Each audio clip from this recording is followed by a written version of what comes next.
Uh-huh. I just feel like I've been around the block, ripping up fantasy stock, working around the clock. Look at the view from the top.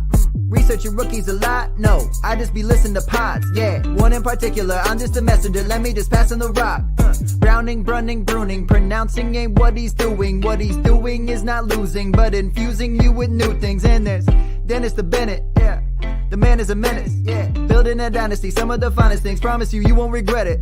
Sly as a fox, cultured in pop. Give him his props. Here is a thought, here is a box. And you cannot compare them at all, so don't even try. Careful with the news, but when you use a take, I take up Tony Fire. I mean dire, because anyone else is a huge mistake. Whoa, fantasy round table, fantasy round table. Yeah. Fantasy round table, come take a look at the crown, baby. Hey, fantasy round table, fantasy round table. Woo. Fantasy round table, come take a look at the crown, baby. Go.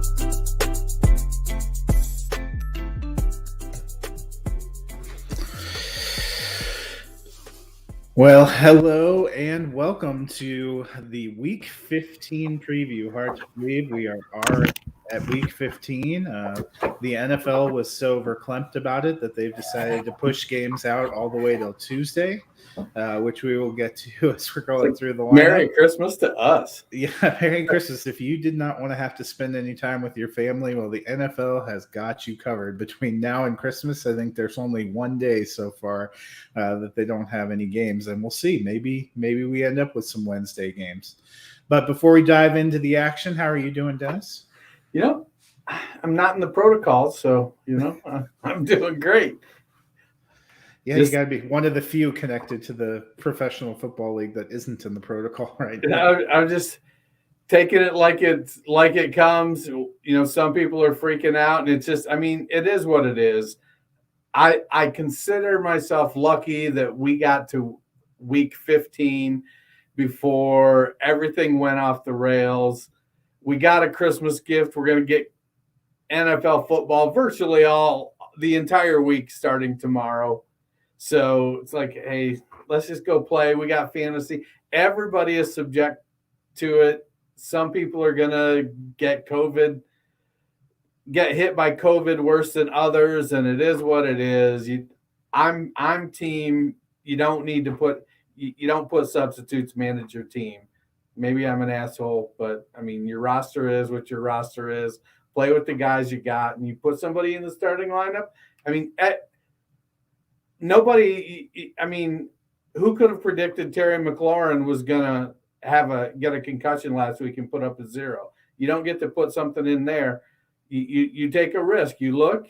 You're playing it. Do I think this guy's? How does it look? Should I play this guy or that guy? It's just you make your best guess and you move forward.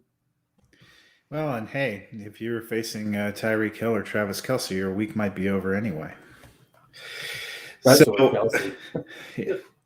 Before we dive in, we want to let you know that we're a proud part of the Pigskin Podcast Network, a great network with a whole bunch of shows out there. Everybody, when they go live, goes under the hashtag TPPN, so be sure to check that out and see what everyone is doing. But as mentioned last night, the Chiefs and the Chargers played in a game that wasn't delayed. Actually ended up being a pretty fantastic game, especially down the stretch and into overtime, where the Chiefs got a big 34-28 victory. A big road win for the Chiefs. What does it mean for them going forward? Well, they're hitting their stride at the right time. That defense is playing really well. Frank Clark and Daniel Sorensen. Everybody hates on Daniel Sorensen, but for whatever reason, he's stepping up. And last night, with missing Chris Jones and Willie Gay, and they were missing a L'Jarius Sneed. Yeah, Sneed. The defense had a tough go of it with the Chargers, who have a very, very powerful offense. It was what it was. I know a lot of people are up in arms about Staley going for it on fourth down, but I think it shows a lot of guts and a lot of faith in your team. Couple times, the plays were there. They just missed it. Cook dropped that one pass. It was about, probably 3 inches too far. It was so close, but it is what it is.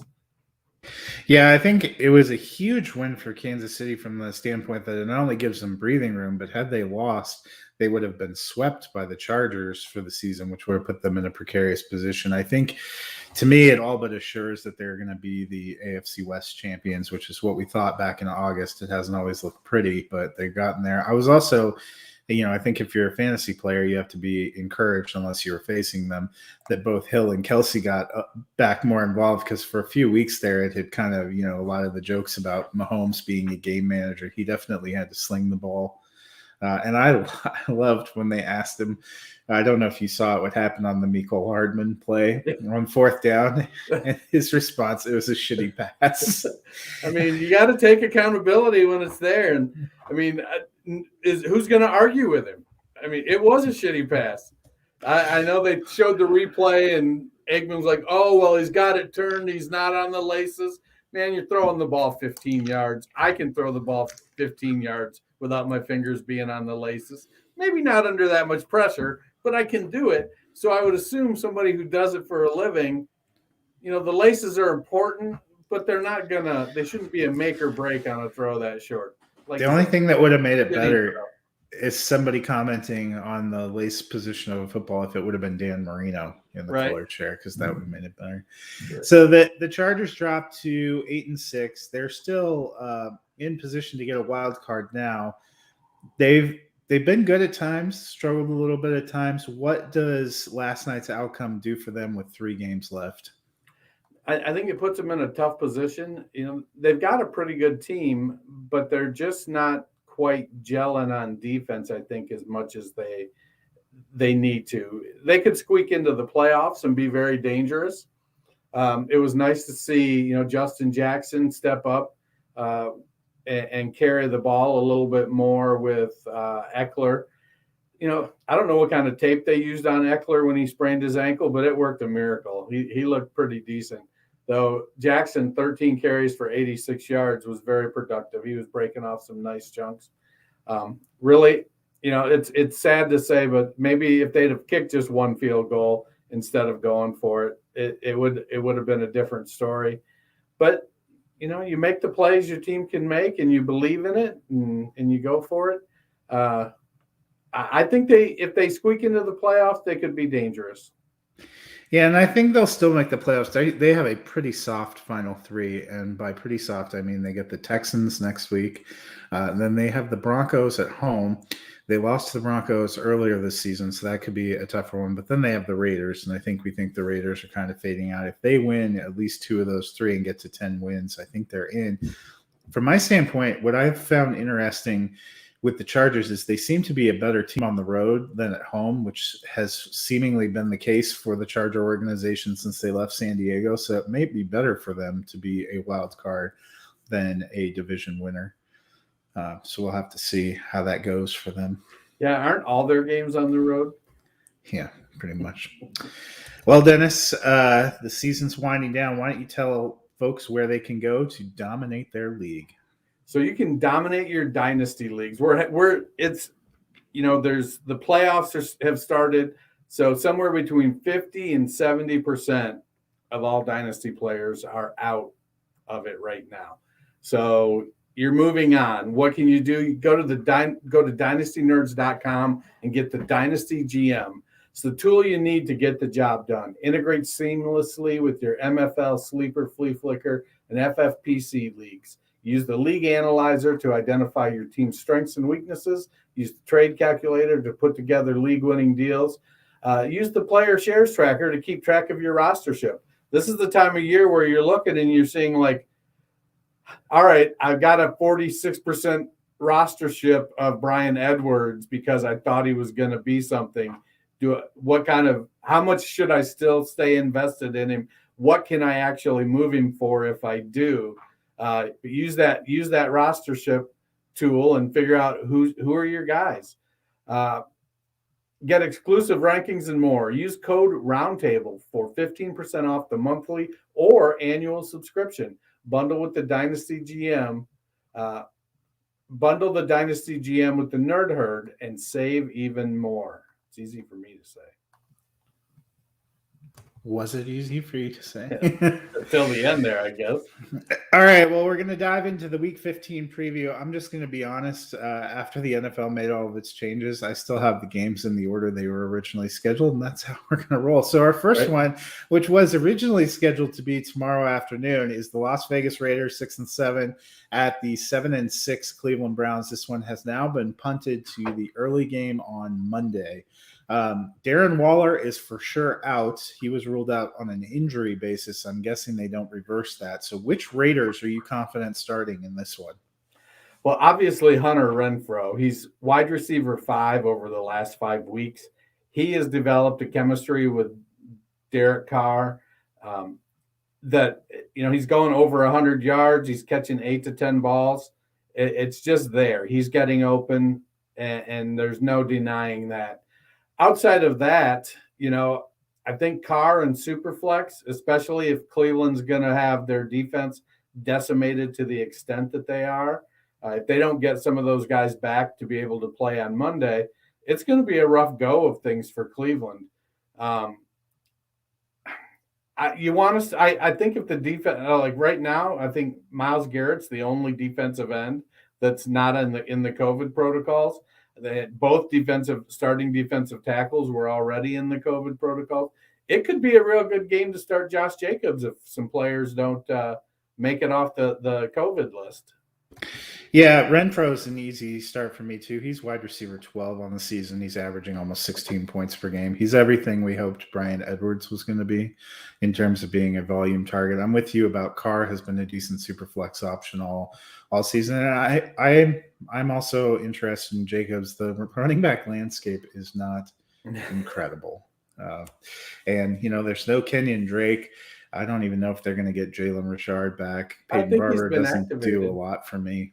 Well, if he's there, he and Barber don't do a lot for me. So you're probably hoping Jacobs falls into the end zone, but he's out there.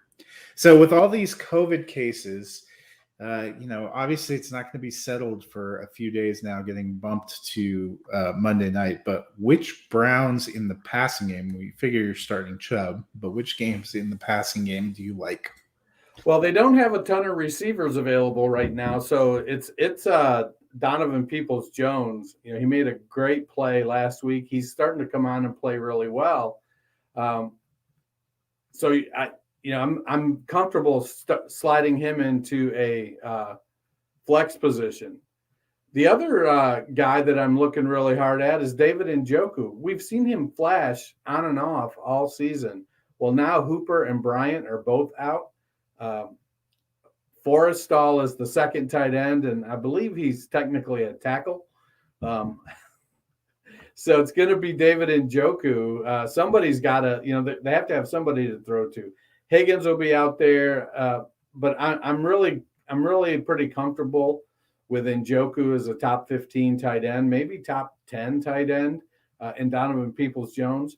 The guy that I would be kind of looking at as a sleeper really is Demetric Felton. He's available. He's done some wide receiver stuff. He's done some running back stuff. He could slide into that Jarvis Landry role and be able to work that short area.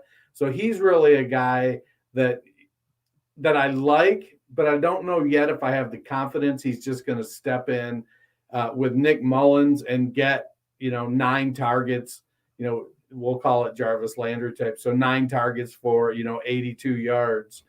I don't know if it'll be that high a volume. It seems like it might be a game where they're going to try to hammer Nick Chubb, get him 25, 28 carries and throw when they absolutely have to. But we've also seen Nick Mullins, when he was in San Francisco, kind of step in out of nowhere and produce. So as far as emergency quarterbacks go, I suppose it could be a lot worse. Yeah, a question for me is moving the game to Monday, whether they have a chance to get either Keenum or Baker back or even a Jarvis Landry. I think you have to watch it. But assuming that they're with just what they have now, and Njoku was a guy I was targeting as well. I actually ranked him inside my top 12 this week. I think he's kind of probably one of the premier options. I'll be curious to see how Donovan Peoples-Jones does. He had a good game last week, he's probably the best receiver they have available right now. You got to also hope none of these other guys come down with it, because it seems like it's clustering in some of these position groups. It is. So who are you picking in this game? I'm probably picking with my heart, but I'm going Browns. I also went the Browns. I think it's also partly I just don't trust the Raiders right now. Well, the one Saturday game we know we're getting is actually one of the premier matchups. As of today, we know we're getting it. Well, they said they're not. This one's not moving. I think the Patriots already traveled for it. So it is a pretty good premier game. The 9-4 Patriots, currently the top seed in the AFC, are at the 7-6 Indianapolis Colts. Damian Harris has been ruled out. Which Patriots are you starting here? Obviously, Stevenson. He's been, I think he was like RB 24 or so over the last four or five games. He's got a solid floor as a flex play. So in splitting time over the last 5 games, Stevenson has played 4, Harris has played 3. They've averaged 12.3 and 12.1 points per game. So he gives you a solid floor when they're both out there. So the opportunity for Stevenson to get some additional carries, and he is the better receiver of the two, this could be a very, very good game for Ramondre Stevenson. Mac doesn't do a ton for me. Kendrick Bourne is wide receiver 24. Jacoby Myers, wide receiver 47. So it's all season, the receiving game has kind of been lackluster, dart throw kind of plays. There's a lot of stuff going on, and so you may have them in your starting lineup. It just is what it is, and so you're going to hope. But Mac has shown that he's a good quarterback. He can be productive. So I would expect him to check in somewhere in the top 18, top 15. So he's definitely going to be worth a super flex play. Yeah, that for me, Ramondre Stevenson is a no-brainer play with Harris out. And then I actually have Jacoby Myers as the higher of receivers. I have him in the flex territory. And I have Mac Jones as a low-end super flex option. Yeah, I think the numbers I had there were for the last 5 weeks. I kind of was just looking at that few-week trend. So on the flip side, the Colts, they were going pretty hot and then took a little break. Any concerns about starting Jonathan Taylor against this defense? And how do you feel about Michael Pittman? Well, concerns, Belichick's MO is to take your top guy out of the game. So that's clearly going to be Jonathan Taylor. I think that, maybe we're looking at a 20 carry, 80, 85 yard game from Taylor. Well, something like that is going to eat up clock. He's also a good receiver out of the backfield. But when they're doing that, something else has to give, and you've got an alpha receiver like Michael Pittman. I think I am okay starting that. I don't expect a 5 TD game from Jonathan Taylor, but if Belichick is focusing on stopping Taylor in the run game, that is going to open up some more opportunities for Michael Pittman to make some plays. And even T.Y. Hilton, is he healthy? I don't know. He's been allegedly. I mean, as healthy as T.Y. Hilton gets, luckily. Right. I'm starting Jonathan Taylor. I think he's too good. I mean, they may hold him down, but we thought Tampa Bay might hold him down, and he certainly was worth a start there. Pittman, I'm a little more cautious about just because I think they have some good secondary pieces he could match up with, and maybe it's me not having as much faith in Carson Wentz as I have in Jonathan Taylor. So, but who are you picking in that game? I'm taking the Patriots. I am taking Jonathan Taylor and the Fighting Indianapolis Colts. All right, well, on to a game that for now is still going to be played on Sunday morning. The 5-8 Carolina Panthers, who barely have life in the NFC playoff picture, heading to the 7-6 Buffalo Bills, who are hanging on to the last rung of the wild card race right now in the AFC. Last week, Cam Newton split with PJ Walker. Is he still a start? And if not, are there any Panthers you like? It's it's going to be a rough playoff stretch here with the Carolina Panthers.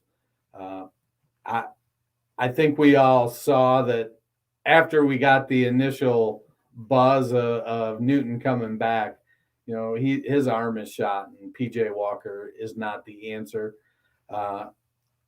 Hopefully, somebody can step up in that passing game. Did you see the report today that they now think Sam Darnold might be ready by week 16 or 17? After watching PJ Walker and Cam Newton, I'd have been like, Sam, hey buddy, how are you doing? Is there anything we can do to help? Let's kind of see if we can move this thing along here.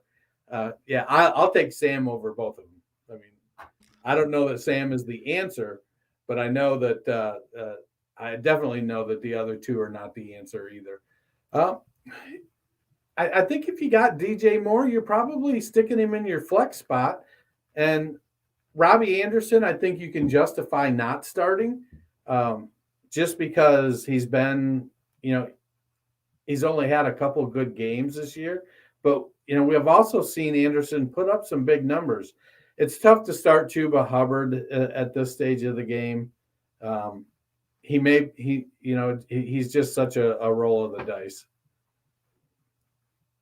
Yeah, and see, so in terms of Cam Newton, I don't trust that they're not going to platoon, so I don't even have him in my top 24. DJ Moore is battling a hamstring injury and is questionable. I mean, my impulse would have been, he's a start no matter what, but now you do kind of got to wonder if Robbie Anderson ends up being a better start if he's gimpy.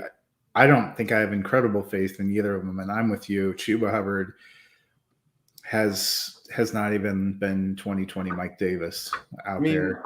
Robbie went 7 for 12 for 84 yards and a touchdown last week. So Robbie has had some better chemistry with a couple of these other quarterbacks. He just seemed to have zero chemistry with Sam Darnold, which was part of the problem in New York too. With Emmanuel Sanders likely out, which receivers step up for Buffalo? We're probably already starting Diggs, but is there any of the other ones you're locked onto? Oh yeah, Gabe Davis, man. He was a hot topic in preseason and early season. After the season he had last year, there were a lot of people expecting, frankly, more out of him. But Manny Sanders came in, Cole Beasley did what he does, and Dawson Knox was just hot as hell. He's had an outstanding year. So Davis kind of got pushed down.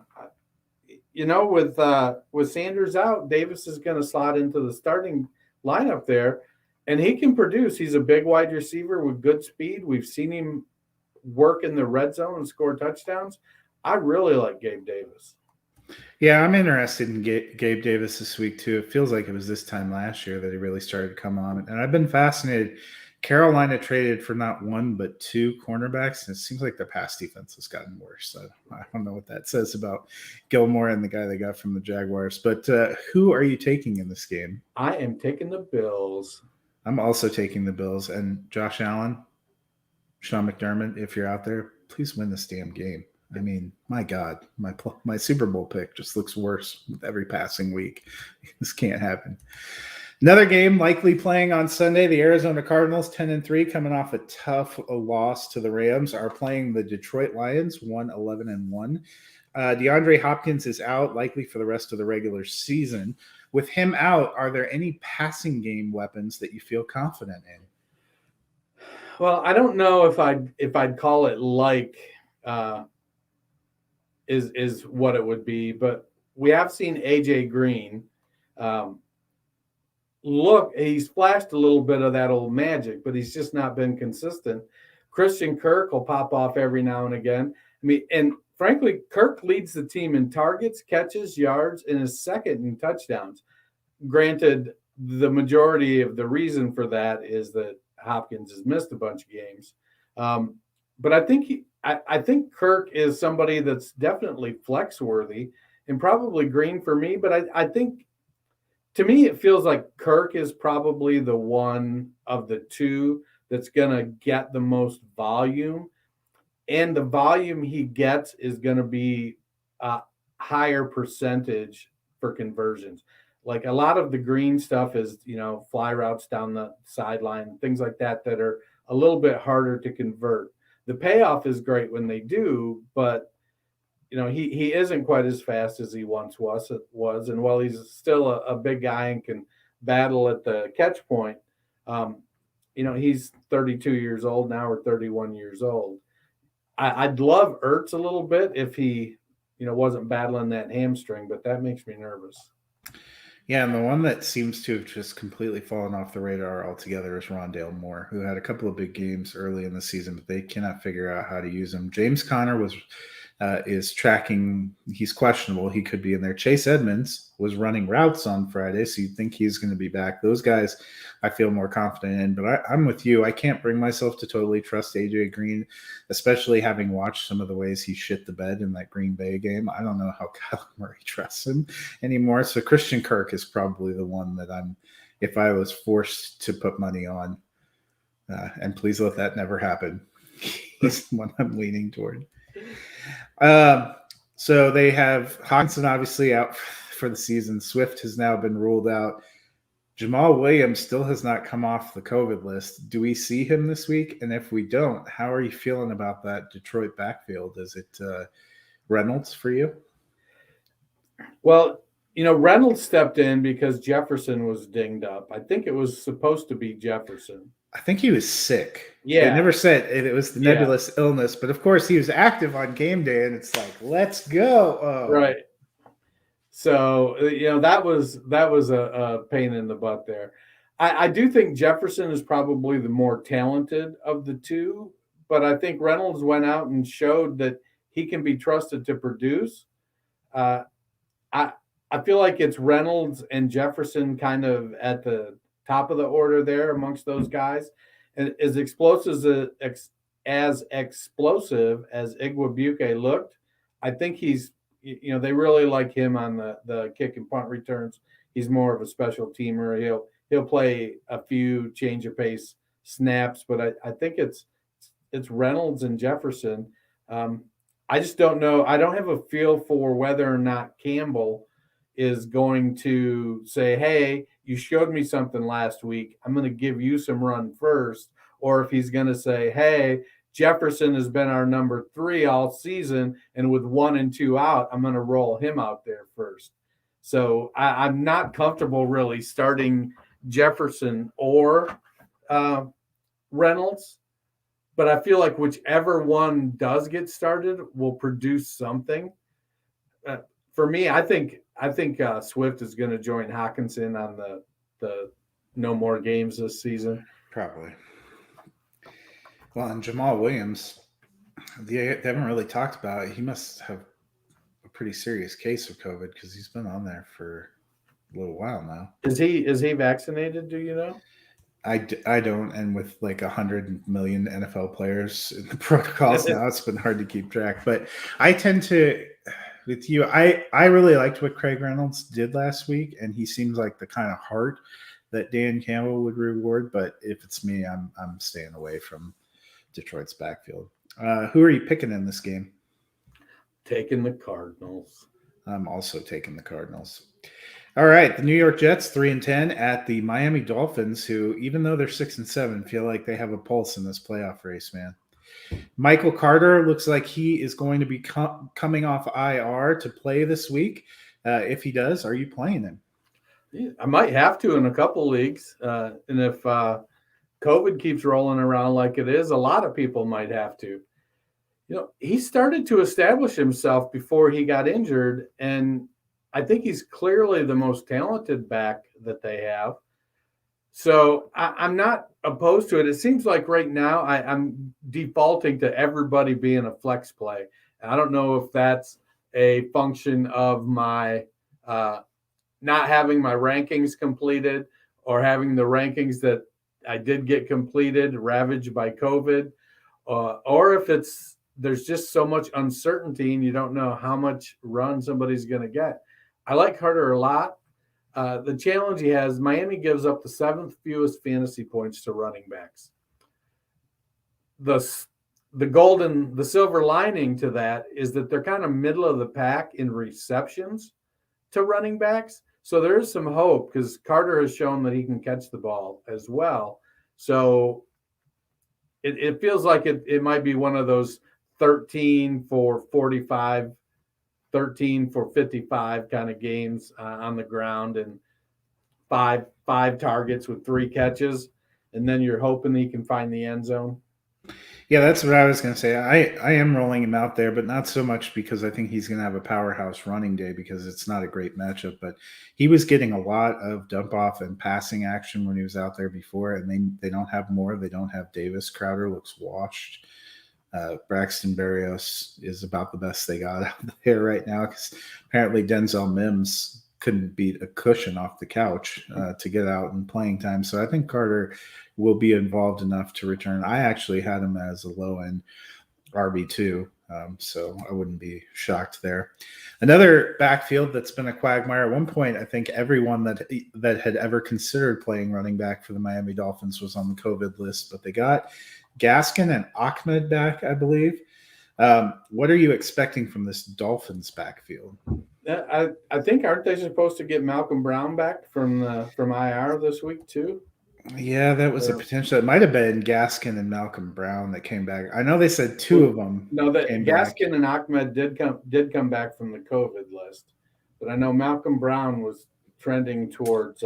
They have designated him to return, but have not identified a date. So if I'd certainly prefer Myles Gaskin to the likes of Duke Johnson. I didn't even know they had Duke Johnson. Oh yeah. It was. They were potentially looking at Duke and maybe Malcolm if Malcolm got activated. Maybe that's why they haven't said they're doing it for sure because they got some other backs. Right. So no, I think Gaskin's a good player. They're playing the Jets. This is the kind of game where Gaskin puts up 100 yards on the ground and catches 6 balls. So if Gaskin's playing, I'm real comfortable rolling him out. Yeah, me too. Who are you picking in this game? I'm taking the Dolphins. I am also taking the Dolphins. A lot of being in lockstep. That's probably not a good sign this week.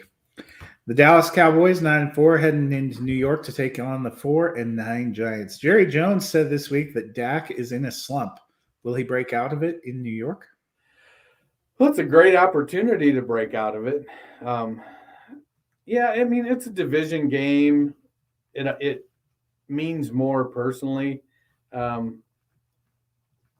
Zeke is playing through that knee injury, and Pollard's got the plantar fascia on his foot. So, to me, I feel like it's they're going to be left with a lot of passing opportunities. So it's a great with Gallup and Cooper and CD Lamb all set to go. Dalton Schultz ready to roll. I do feel like it's a bounce back game. Yeah, he usually plays pretty well against the Giants. I am a little concerned because Tyron Smith has been rolled out, and that's never a good thing for the Cowboy offense. But I think Dak will be fine. On the flip side, Smith is probably their offensive MVP. That's true. On the flip side, no Daniel Jones again. May not see. He also might be on your Hawkinson list of ending the year. But when you're talking about neck injuries, not very encouraging. So it's the great Mike Glennon once again. We also know Kadarius Toney. He too has been on the COVID list for a couple of weeks. Kind of a little bit concerning. Looks like Golladay will be there. Looks like Shepard and Slayton will be there. Are there any of them that you trust throwing into your lineup? Nope.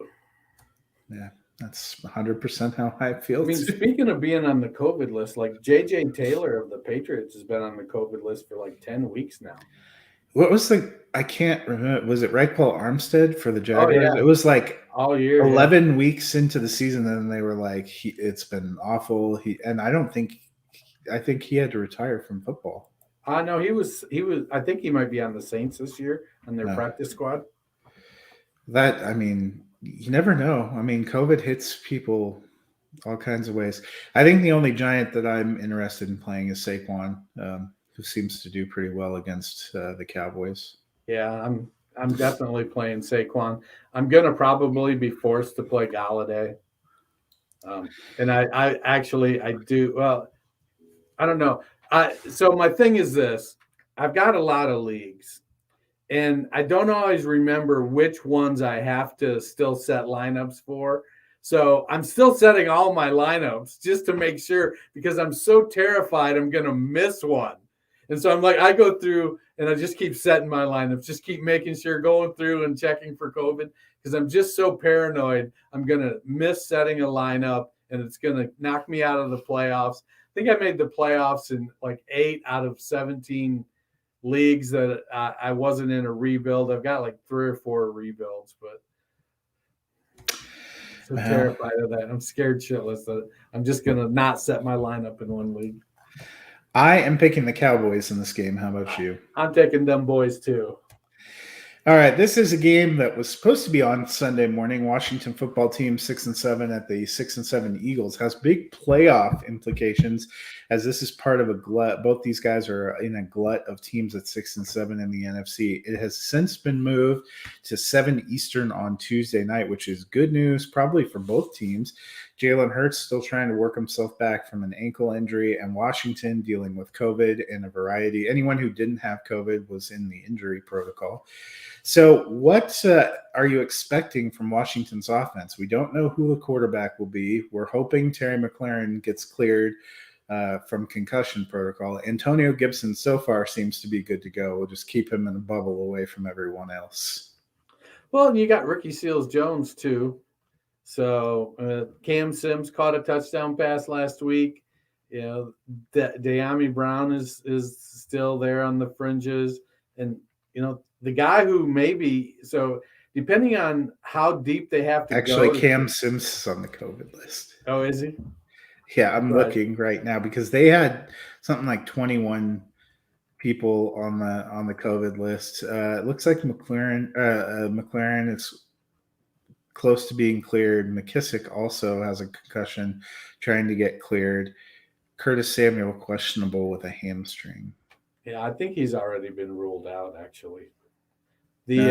Well, they may have changed it because they moved the game, because now he's officially listed as questionable. Fair enough.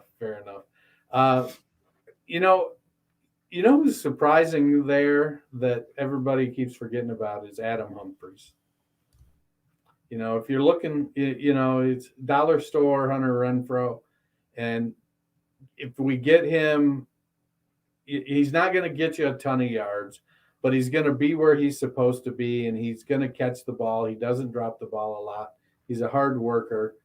You know, he may be able to pull some stuff off in a pinch, but I don't know. I feel like that offense is going to be kind of a train wreck.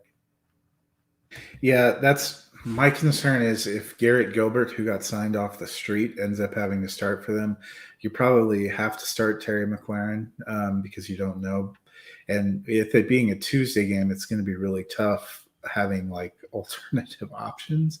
But I think it could be a big Antonio Gibson game because they're going to have to ride him, you know, and he also can catch some passes because we don't know yet if McKissick is going to come back, and Jarrett Patterson's not been incredible filling in. Hurts seems like he was trending toward was going to be able to play if it was on a Sunday. Should be in there on a Tuesday. How do you feel about him this week? You know, if he's playing, if he gets healthy and gets out of the protocol, or is he? No, he's an injury issue, right? Yeah, ankle injury. So if he's ready to go, I feel good about him. I mean, they've got, you know, Smith and Greg Ward, Dallas Goedert, Miles Sanders. You know, they've got some weapons, and they're playing okay. And then he gives you that extra bit of rushing. You know, he may try to tone that down, or they may try to pull it back a little bit, depending on how healthy he is. But yeah, 2 extra days is going to be, I think, a real benefit. I think that is going to probably put him on the field as opposed to Minshew. So I like the prospects there. Yeah, I think he comes back too, and I'm definitely starting him in Superflex. I have him just outside my top 12. But if Lamar Jackson was to miss, he'd probably vault up in there. I think he's going to be okay. Actually, surprisingly, a pivotal game in the NFC playoff race. Who are you taking? I'm taking the Eagles. I was really torn, but I ended up taking Washington. I think I'll stick with that. So the Tennessee Titans 9-4 at the Pittsburgh Steelers 6-1. How do you feel about the Titans offense, and is there anyone you want to play?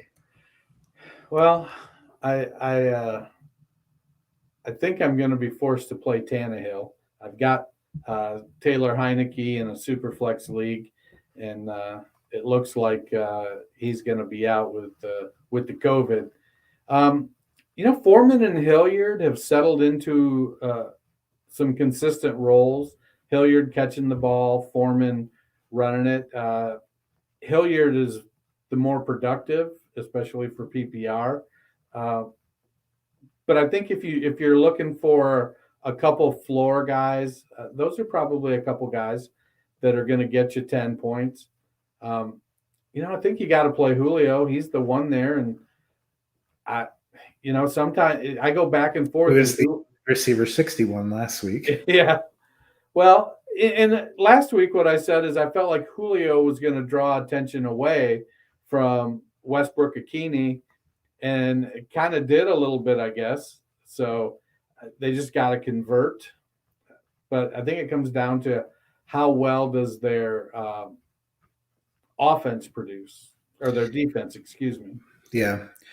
Well, and the way I felt about Tennessee is they've been miraculously just finding ways to win and pulling it together as a team, but you never really know who's going to do it. I tend to be like you. I see Foreman as kind of a flex option, and Tannehill's probably a super flex start.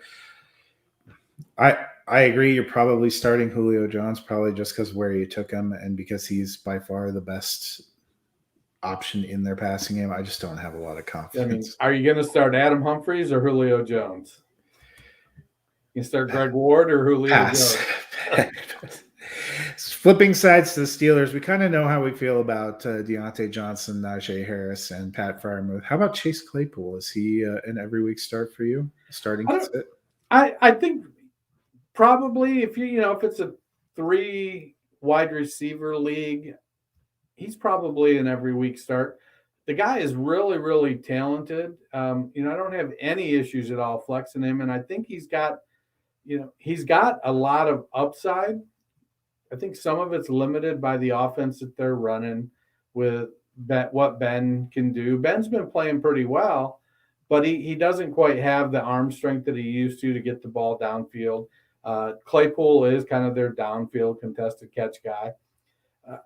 I like Claypool a lot. I think he's really talented. And as a wide receiver 3, I can probably hang there pretty good.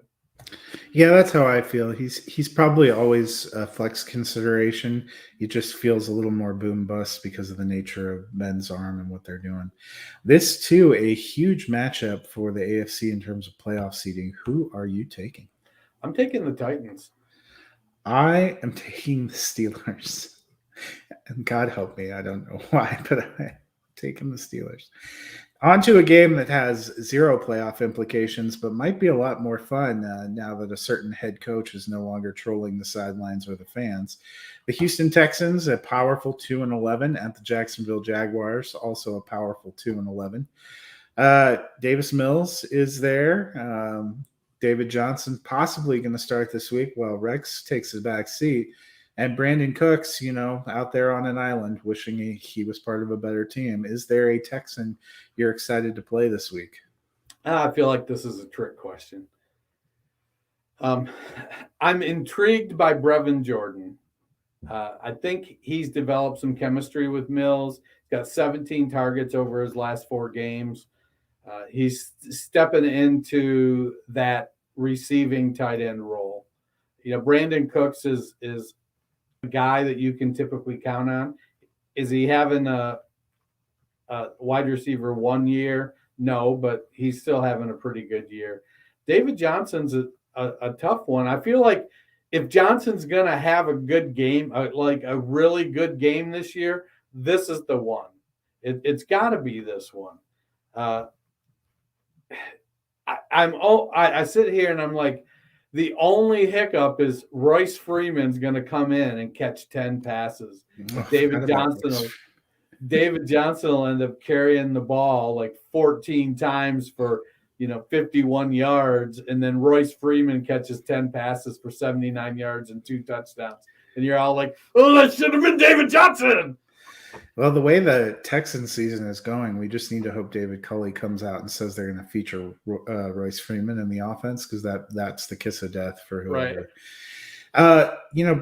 Brandon Cooks has had very good rapport with Davis Mills in the games they've played, and he did really well in the early season matchup with the Jaguars. So I'm playing him with some confidence, but that's it for me for the Jaguars. I agree with you that I like Brevin Jordan as a prospect. I'm not to the point of desperation yet where I'm taking a flyer on the Texans tight end in the playoff week, and I don't trust their backfield rotation. It has been a hideous enigma all season. Even removing pieces has not clarified what we were hoping for. On the flip side, ding dong, Urban is gone. What do we expect from the Jaguars? Well, according to Darrell Bevel, it's more cowbell. I know that's the saddest part. Darrell Bevel's now their head coach. It was like, Urban's got, damn it. So no, I think it's Bevel said he's going to feature James Robinson. And Carlos Hyde's been ruled out. So yeah. I mean, I'm curious. Did they just say, man, we're just not going to play you this week? Take some time, take a week. I'm going to go see if they listed a reason other than Urban's gone. I want you to take a week, think about your sins. We'll discuss next week and see if you're going to stick around. Says he has a concussion. I didn't know he had a concussion, but I guess Urban must have kicked him.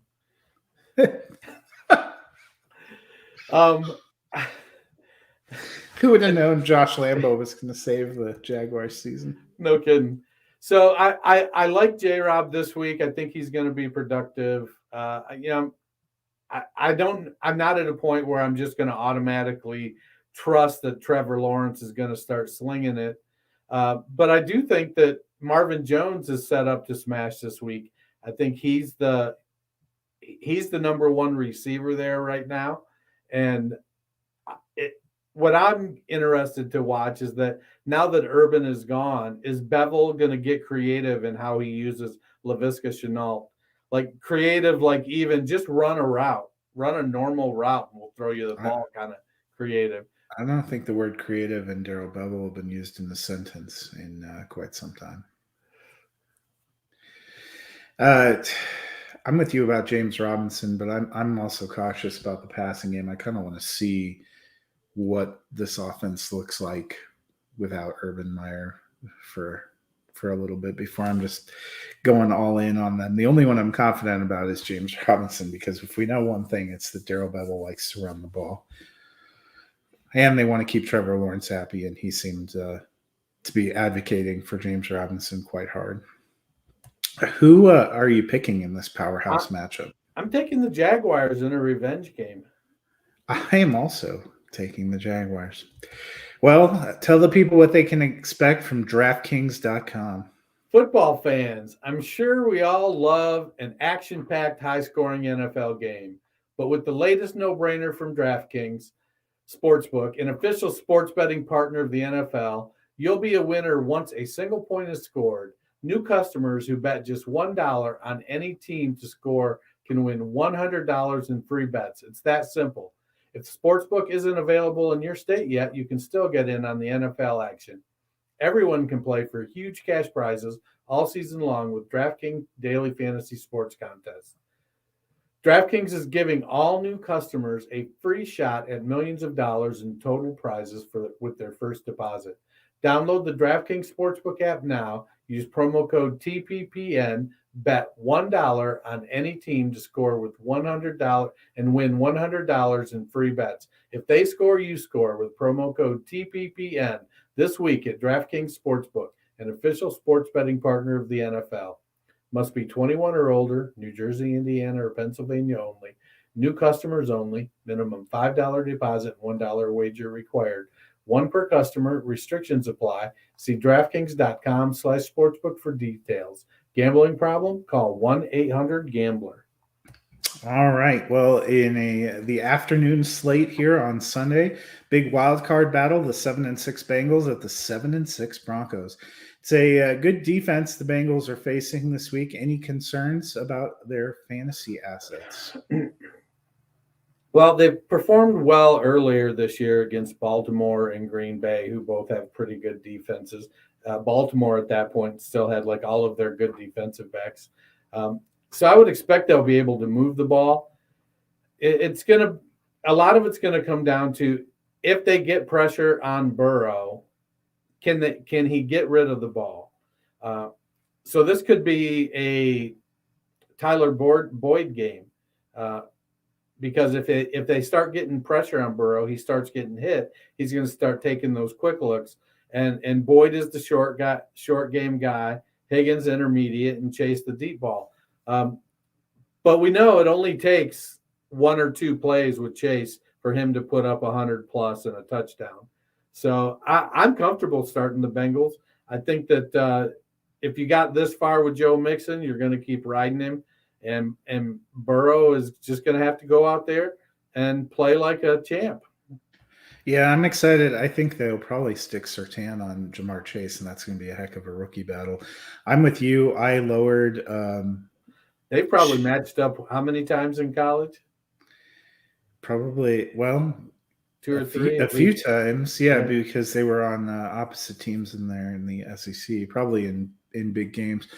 I lowered my rankings on Chase, Higgins, Burrow, and Mixon this week, but you're probably still playing all of them. I still have them in that range. Denver's defense has been decent, but they've not been completely unbeatable. Although they have held some decent teams in check. I think for Burrow, the thing is going to be trying to avoid turnovers. That's where they've gotten guys like Herbert and things like that. That's where they've been able to turn the tide. For Denver, their running game has been incredible. Their passing game has been incredibly disappointing. Is there any piece of the Denver passing game you are trusting in the fantasy playoffs? I am shedding tears right and left, putting Cortland Sutton on my bench. It is. I mean, like, get a 4-year contract only for Teddy Bridgewater to forget you exist. Well, here's what I think. I feel like Patrick and Sutton sign those deals because they know they're going to have a better quarterback next year. You know, it's like, okay, here's where we are. But I don't know, better at this point in this season is kind of a nebulous term. But Teddy is what Teddy is, and he's going to try to manage the team to wins. And hopefully, they can start to make some plays again. But man, it's tough. I do know that if I'm in dynasty leagues and we don't have a trade deadline, now is the time where I'm going out and I'm trying to buy Cortland Sutton on the cheap and just see, if I can find somebody that's frustrated, if I can get Sutton for, the 201 or something, because somebody's just like, screw it. Or I can trade a lesser wide receiver that's having, if I can trade Cole Beasley, who's producing, for Cortland Sutton, who's not, because somebody's like, I think I can win. I just need a piece. Probably have to go a little higher than Beasley, but that's just who popped into my head at that point. But yeah, and the problem really is they have 4 receivers, 2 tight ends, and 2 running backs that are all getting targets, and it's not a target-rich environment. If Teddy throws it 30 times, that's a lot in a game. You're not getting that many completions. Sadly for me, the only 2 that I feel confident throwing into the lineup is Melvin Gordon, which is his revenge on me. Just throw up in your mouth a little bit. I did. And Javonte Williams. Both of them are questionable. I think they're both going to play, but that does bear watching, because if one where the other is out, the other one becomes an even better play to me. Who are you taking in this pivotal matchup? I'm taking the Bengals. I'm taking the Broncos. I wish I knew how to quit you, but I actually think this is the kind of game that Denver wins, just to give us one last piece of hope before they leave a brown streak the rest of the season. Yeah. Another game that has playoff implications for both teams, shockingly, is the 6-7 Falcons at the 7-6 San Francisco 49ers. Aside from Patterson and Pitts, are there any Falcons that are at play for you here? Oh, yeah, definitely. I'm starting Russell Gage if I got him. He's wide receiver 5 over the past, or wide receiver 20 over the past 5 games. You know, I feel like he's a guy now that you're sitting there and saying, I can start him without thinking about it in my wide receiver 2 spot. Yeah, and I still feel like he's going under the radar a little bit, probably just because of a slow start. And I also think Matt Ryan is not a terrible super flex option this week. How do you feel about Jimmy G in this matchup? Atlanta has given up the 2nd most fantasy points to quarterbacks, the 6th most fantasy points to wide receivers. I feel pretty good. And Kittle, well, is Kittle. So I'm happily. I don't know about happily. Is it? Do I think he? I'm happily. I've vaulted Jimmy G into my top 12. Yeah, I'm like he could be top 10, but I feel like he's probably top 14 more comfortably. But no guts, no glory. Since week 10. Which was about the time that Kittle came back. Jimmy G is actually QB7 in fantasy. He's been better than I think we realize, which it's going to be very fascinating what the 49ers end up doing this offseason because they sold the farm for Trey Lance. I know Jimmy G has always been decent for them when he's been healthy, and he just hasn't stayed healthy. This year he stayed healthy. I think they end up in the playoffs. It's going to be an interesting offseason, but I'm firing him up this week. Elijah Mitchell is out again, so Deebo probably the primary running back along with Jeff Wilson. Who are you taking in this game? Are you looking forward to Jimmy G in a Denver Broncos uniform? Honestly, with how he's played, I'd take him over Teddy Bridgewater. He throws the ball down the field at least. Yeah, I think that might be a nice fit there. I am taking the 49ers. I am also taking the 49ers. So this is another game that has had COVID all over the burg and has been shipped to Tuesday night. But the Seattle Seahawks, 5-8, are heading to Los Angeles to play the 9-4 Rams. Rashad Penny, your boy, came back to life last week. What are you expecting as an encore?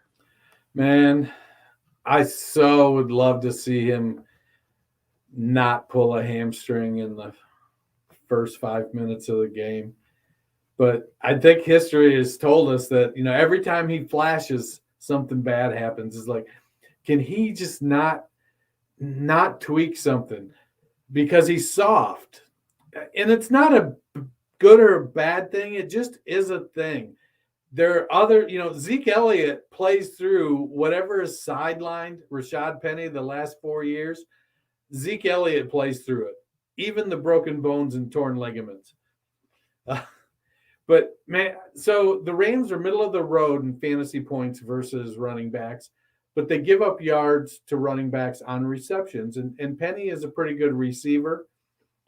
So as long as he stays healthy, I feel like he's going to get some opportunity to convert some plays. He'll get, and he's a big enough guy. He should be able to run the ball inside fairly well, and he's fast enough that if he gets to the second level, he can break off some big chunks. And he's a good route runner, so he could be effective in the passing game. I really am trying to convince myself that we're looking at a continuation of last week, but I'm not buying it yet.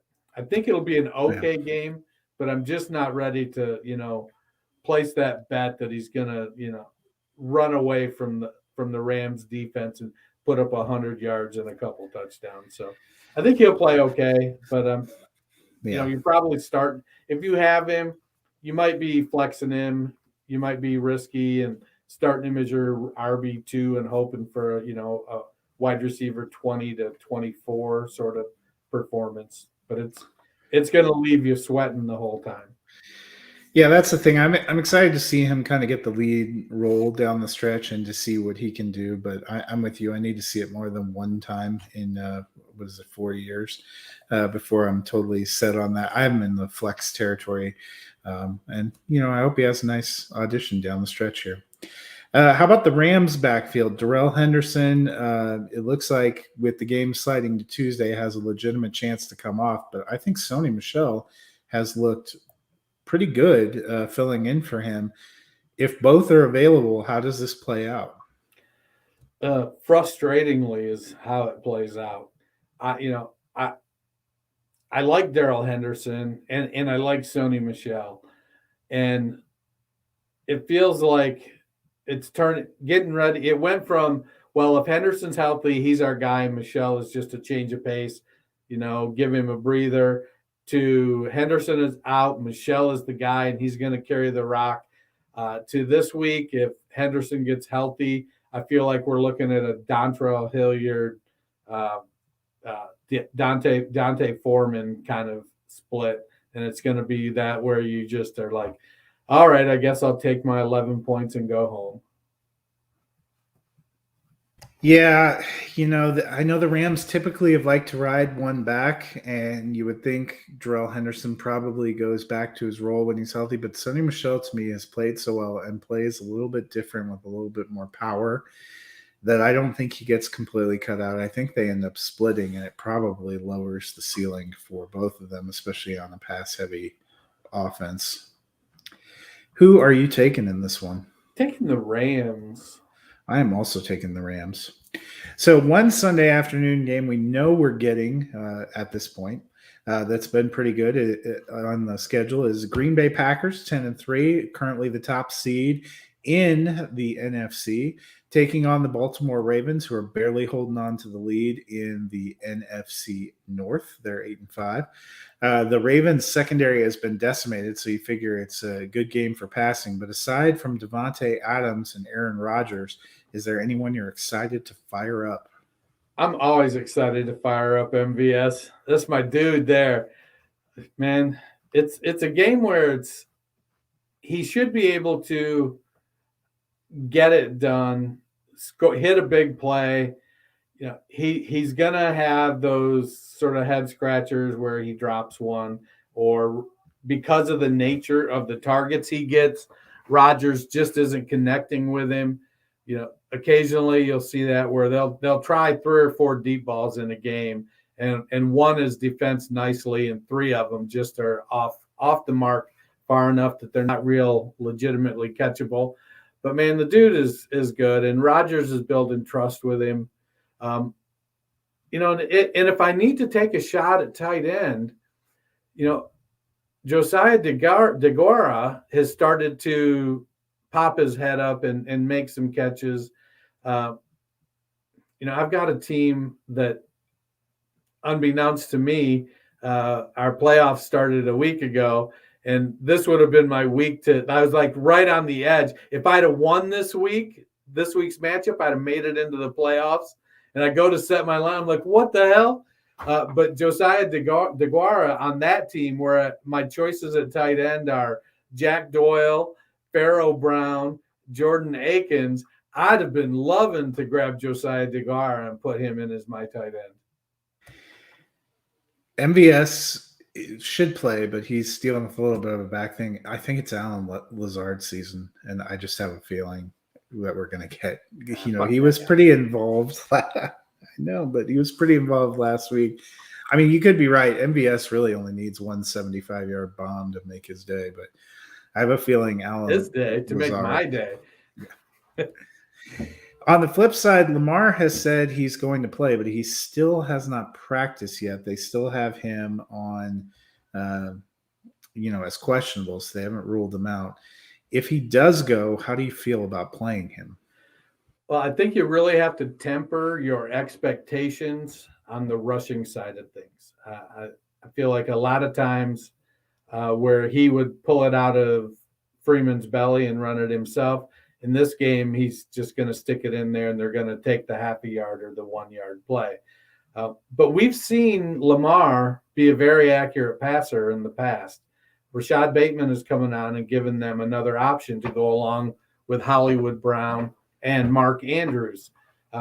So I'm not overly concerned with whether or not he can be productive.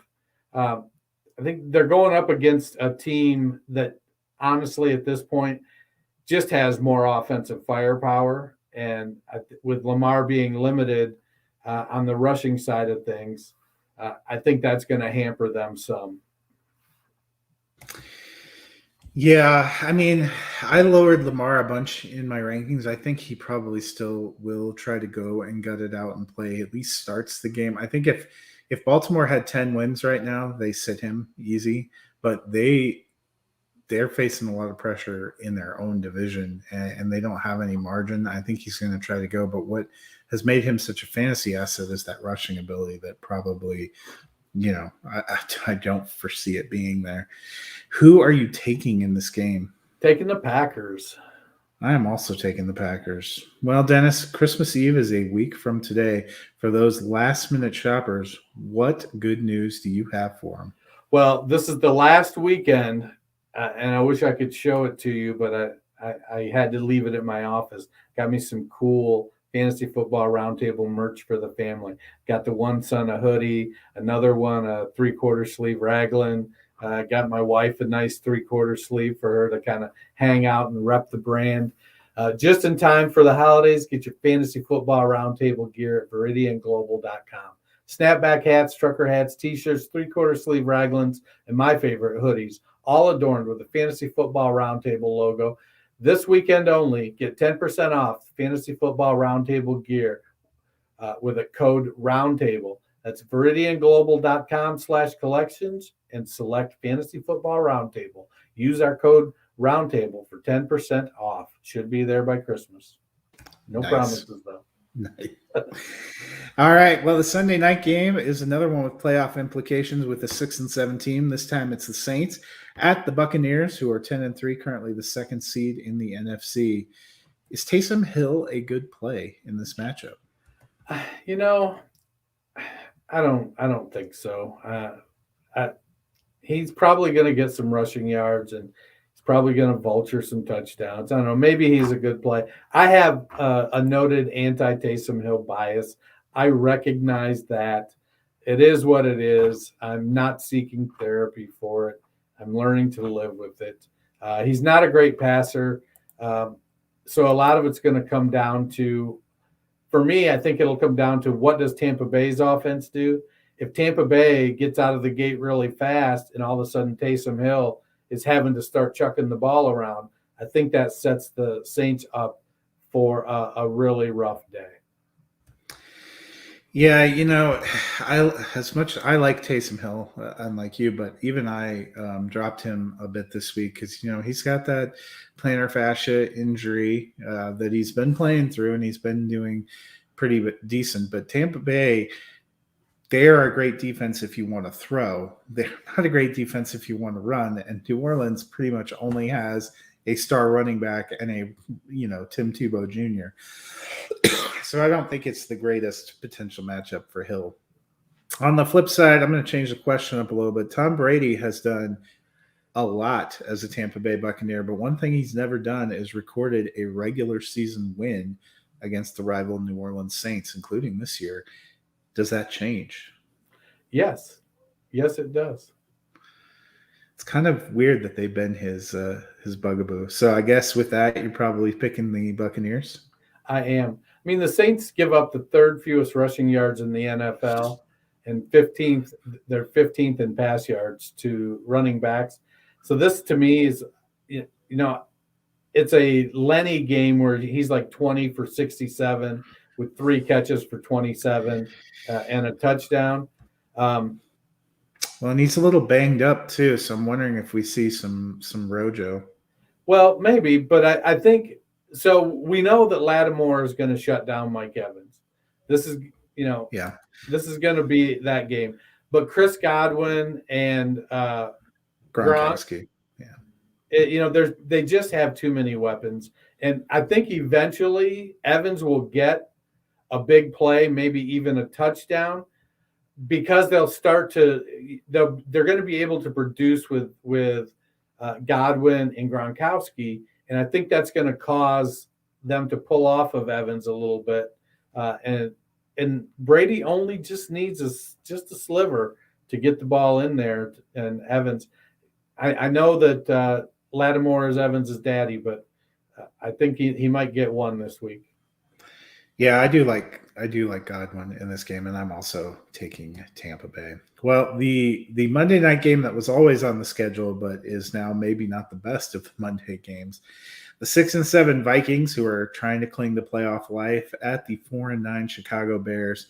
Aside from Justin Jefferson, how do you feel about the Vikings passing game this week? Adam Thielen has not been ruled out yet, but still has not practiced. I think KJ Osborne has shown that he's the future number 2. I'd have to look up and see where Thielen is contract wise, but I mean, dude's 34 years old now, or 33 years old, and Osborne he's having that second, third year kind of breakout. He's shown that he can be relied on, so I like Osborne. Tight end is it's a touchdown dependent kind of thing with Conklin. So I'm not really into that, but I'm very comfortable starting KJ Osborne in my flex. Yeah, and I don't think we see Thielen. I think they'll rely on Dalvin Cook quite a bit too, but I like KJ Osborne. I think he's a wide receiver 3 for me this week. And Conklin is a decent flyer. I thought he was going to do better last week, but didn't make it. On the Chicago side, Allen Robinson has been ruled out. Not that really makes a difference. How do you feel about the Bears receivers? Mooney has been stepping up, and then last week it was Jakeem Grant and Damiere Byrd. I don't know what to make of it, man. I really don't. Yeah, I know it's been kind of Justin Fields, I feel like, has played better, but it's made him a little less reliable. I feel confident in starting David Montgomery. Mooney is still the one that I rank the highest, but it's been giving me a moment of pause too. I don't know if there is a Bears passing game option that I feel confident starting if I need a playoff win. Yeah, it's wait for the offseason and see who the new coach is and see if that new coach can set some sort of direction with Justin Fields and get the potential out there on the field. I am taking the Vikings in this one, preparing myself for the Mike Zimmer back into the playoffs, coming out of a pile of 6-7 teams. But what are you doing? I'm taking the Vikings also. Well, on that cheery note, we will be back with you on Monday to recap the action that happened, although there will still be four games ongoing in the week because that's just the kind of week it's been. Who knows? By that point in time, there could be even more games. Could have a Wednesday game. There. But stay loose, watch the lineups, and stay healthy out there. We will see you next week.